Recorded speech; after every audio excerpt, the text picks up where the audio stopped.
Meanwhile, as Portland businesses start to reopen, there are still concerns about parts of town, especially concerning vandalism from the ongoing protests. Last week, we showed you the Department of Homeland Security taking down that fortified fence around the federal courthouse that had been up there for 8 months. Well, that fence went back up almost as soon as it came down after protesters smashed courthouse windows. Fox 12's Marilyn Deutsch reports from the downtown courthouse.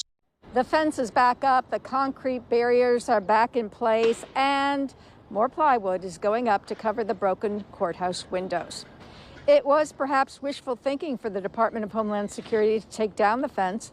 Businesses also hoped the vandalism was coming to an end. For almost a year now, businesses have hit first by the pandemic, then the protests that sometimes turned violent and criminal.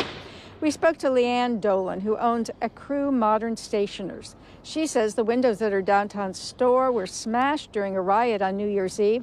Her store was ransacked. She was glad to see police stop the vandalism in the Pearl on Friday night. I'm glad that the police were able to step in and take measures to stop them in their tracks. Things felt like it was finally happening because it really doesn't feel like anything happens. These groups are just able to come in and basically terrorize a neighborhood.